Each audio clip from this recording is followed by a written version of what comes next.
দক্ষিণ চব্বিশ পরগনার বিষ্ণুপুর বিধানসভা কেন্দ্রে তৃণমূল কংগ্রেসের বিধায়ক দিলীপ মণ্ডলের পৈলানের বিলাসবহুল বাড়িতে বৃহস্পতিবার ব্যাপক তল্লাশি অভিযান চালালো ডায়মন্ড হারবার জেলার পুলিশ। সকাল থেকেই গোটা এলাকায় কড়া নিরাপত্তার ব্যবস্থা গ্রহণ করা হয়। বিধায়কের বাড়ির আশপাশ ঘিরে ফেলা হয় বিপুল সংখ্যক পুলিশ বাহিনী দিয়ে।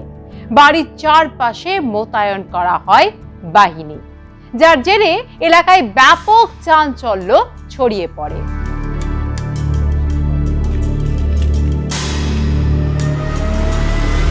পুলিশ সূত্রে জানা গিয়েছে, কয়েকদিন আগে একটি বিজয় মিছিল চলাকালীন প্রকাশ্যে হুমকিমূলক মন্তব্য করতে শোনা যায় বিষ্ণুপুরের তৃণমূল বিধায়ক দিলীপ মণ্ডলকে।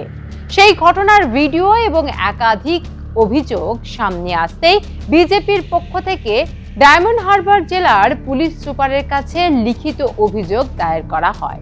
অভিযোগে দাবি করা হয়, বিধায়কের বক্তব্য এলাকায় ভয় ও উত্তেজনার পরিবেশ তৈরি করেছে এবং বিরোধী কর্মী সমর্থকদের নিরাপত্তা বিঘ্নিত করতে পারে। এরপরে পুলিশ বিষয়টি খতিয়ে দেখা শুরু করে। অভিযোগের ভিত্তিতে বৃহস্পতিবার সকালে পৈলানে দিলীপ মণ্ডলের বিলাসবহুল বাড়িতে তল্লাশি অভিযান চালানো হয়। যদিও তল্লাশির সময় বিধায়ক বাড়িতে উপস্থিত ছিলেন কিনা তা নিয়ে স্পষ্টভাবে কিছু জানায়নি পুলিশ। তবে স্থানীয় সূত্রে খবর, তল্লাশি শুরুর আগেই তিনি এলাকা ছেড়ে চলে গিয়েছিলেন। বর্তমানে তৃণমূল বিধায়ক দিলীপ মণ্ডল কোথায় রয়েছেন তা এখনো স্পষ্ট নয়। পুলিশ সূত্রেও তার অবস্থান সম্পর্কে নিশ্চিত কোনো তথ্য মেলেনি। গোটা ঘটনাকে কেন্দ্র করে রাজনৈতিক মহলে জোর চর্চা শুরু হয়েছে। বিজেপির দাবি, আইন নিজের পথে চলতে শুরু করেছে এবং রাজনৈতিক ক্ষমতার অপব্যবহারের বিরুদ্ধে প্রশাসন পদক্ষেপ নিতে বাধ্য হয়েছে। অন্যদিকে তৃণমূল কংগ্রেসের স্থানীয় নেতৃত্বের পক্ষ থেকে এখনো পর্যন্ত আনুষ্ঠানিকভাবে কোনো রকম প্রতিক্রিয়া দেওয়া হয়নি। তবে রাজনৈতিক বিশ্লেষকদের মতে, ভোট পরবর্তী উত্তপ্ত পরিস্থিতির মাঝেই এই ঘটনায় নতুন করে রাজনৈতিক সংঘাত আরো তীব্র হতে পারে বলে মত তাদের। এলাকায় যাতে কোনো অপ্রীতিকর পরিস্থিতি তৈরি না হয় সেদিকে নজর রেখে পৈলান ও সংলগ্ন এলাকায় বাড়ানো হয়েছে পুলিশি টহল। পরিস্থিতির উপর কড়া নজর রাখছে প্রশাসন, যাতে এই ঘটনাকে কেন্দ্র করে কোনো রকম অপ্রীতিকর কোনো ঘটনা না হয় সেদিকেই নজর দিয়েছে পুলিশ।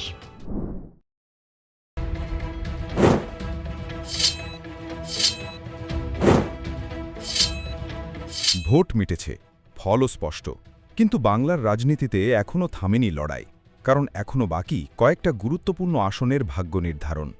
আর সেই তালিকায় সবচেয়ে বেশি চর্চায় এখন দক্ষিণ চব্বিশ পরগনার এই কেন্দ্র, যেখানে একদিকে 208 ছোঁয়ার লড়াই, অন্যদিকে সম্মান বাঁচানোর চেষ্টা, অপরদিকে ভবিষ্যতের নতুন রাজনৈতিক বার্তা দেওয়ার চেষ্টা।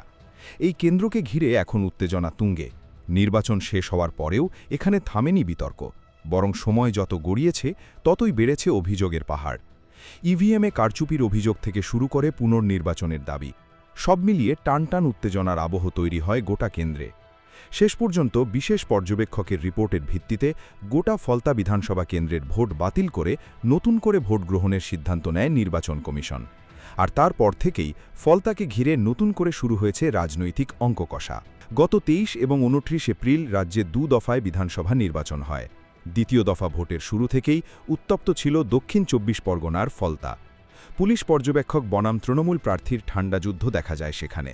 ভোটের দিনেও দিনভর খবরের শিরোনামে ছিল ফলতা। ওই কেন্দ্রের একাধিক বুথে ইভিএমে কারচুপির অভিযোগ ওঠে।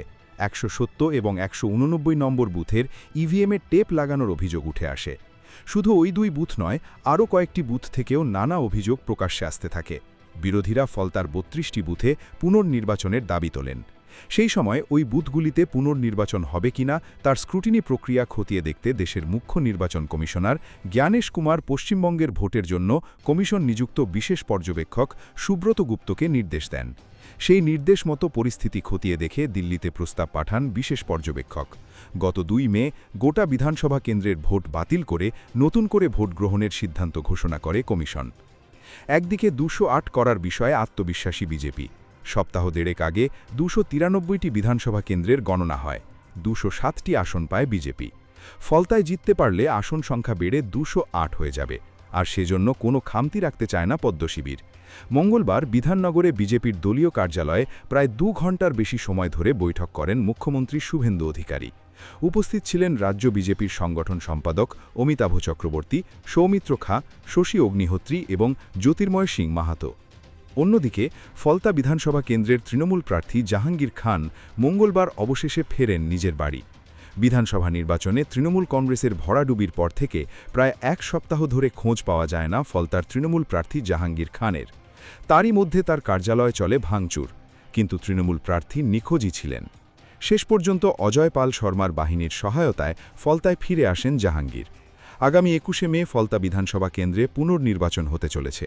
তার আগে নির্বাচন কমিশনের তরফে ডায়মন্ড হারবার পুলিশকে নির্দেশ দেওয়া হয় যে তৃণমূল প্রার্থী যেন ফলতায় ফিরে আসতে পারেন, আর নিজের বিধানসভা কেন্দ্রে পুনর্নির্বাচনের জন্য যেন প্রচার করতে পারেন তৃণমূল প্রার্থী।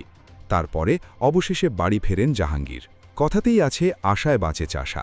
ঠিক সেই জায়গা থেকে দাঁড়িয়ে ফলতার দিকে তাকিয়ে বামেরাও। 2 বছর আগের লোকসভা ভোটের নিরিখে এবারের বিধানসভা ভোটে সামান্য ভোট সংখ্যা কমেছে বামেদের, তবে আসনের নিরিখে কমেছে শূন্যের গেরো। সেখান থেকেই ভবিষ্যতের জন্য আশায় বুক বাঁধা শুরু। 2021 সালে বিধানসভা ও 2024 সালের লোকসভা নির্বাচনে শূন্য হাতে ফেরার পর এবার সিপিএমকে জয়ের স্বাদ এনে দিয়েছেন মুস্তাফিজুর রহমান। অন্যদিকে ভাঙড়ে তৃণমূল কংগ্রেসের শওকত মোল্লাকে হারিয়ে দ্বিতীয়বারের জন্য বিজয়ী আইএসএফের নওশাদ সিদ্দিকী। গত লোকসভা নির্বাচনের তুলনায় প্রায় 1% ভোট কমেছে সিপিএমের। এবারে তাদের ঝুলিতে গেছে 28,39,760 ভোট, যা 4.45%। ডোমকলের পাশেই জলঙ্গি কেন্দ্রে দ্বিতীয় স্থানে ছিল সিপিএম। 4টি আসনে আইএসএফ রয়েছে দ্বিতীয় স্থানে। তৃতীয় স্থানে রয়েছে 22টি আসনে। এবারে জোটের পথে না হেঁটে একা লড়ে 2টি আসনে জয়ী কংগ্রেস। সিপিএমের থেকে কংগ্রেস বেশি আসন পেলেও তাদের বাক্সে পড়েছে 18,90,855 ভোট। বাংলায় এখনও পর্যন্ত যে আসনগুলির দিকে তাকিয়ে রাজনৈতিক দলগুলি তা হল মুখ্যমন্ত্রী শুভেন্দু অধিকারীর ছেড়ে দেওয়া নন্দীগ্রাম ও হুমায়ুন কবিরের ছেড়ে দেওয়া রেজিনগর। আসন দুটিতে উপনির্বাচন হবে। এছাড়াও বসিরহাট লোকসভা কেন্দ্রেও রয়েছে উপনির্বাচনের সম্ভাবনা। এমন পরিস্থিতিতে নন্দীগ্রামটা নিজেদের হাতে রাখতে চায় বাম। বসিরহাট আইএসএফকে ছেড়ে ও রেজিনগরে কংগ্রেসকে প্রস্তাব দেওয়ার কথা চলছে। সমঝোতা নিয়ে সিপিএমের রাজ্য কমিটির বৈঠক ডাকা হয়েছে 16 এবং 17 মে। এই 3 আসন নিয়ে বাংলায় ফের নয়া সমীকরণ শুরু হয়েছে। তাই ফলতার লড়াই এখন আর শুধু একটা বিধানসভা কেন্দ্রের মধ্যে আটকে নেই। এই লড়াইয়ে জড়িয়ে রয়েছে বাংলার আগামী দিনের রাজনৈতিক সমীকরণও। বিজেপির কাছে এটা 208-এর মনস্তাত্ত্বিক লড়াই, তৃণমূলের কাছে হারানো জমি ফিরে পাওয়ার শেষ চেষ্টা, আবার বাম কংগ্রেস আইএসএফের কাছে নিজেদের নতুন করে প্রাসঙ্গিক প্রমাণ করার মঞ্চ। আর সেই কারণেই ফলতার দিকে তাকিয়ে এখন গোটা রাজ্যের রাজনৈতিক মহল। শুধু ফলতাই নয়, নন্দীগ্রাম, রেজিনগর থেকে সম্ভাব্য বসিরহাট উপনির্বাচন, সব মিলিয়ে বাংলার রাজনীতিতে ফের শুরু হয়েছে নতুন অঙ্ক কষা। ব্যুরো রিপোর্ট, আর+ নিউজ।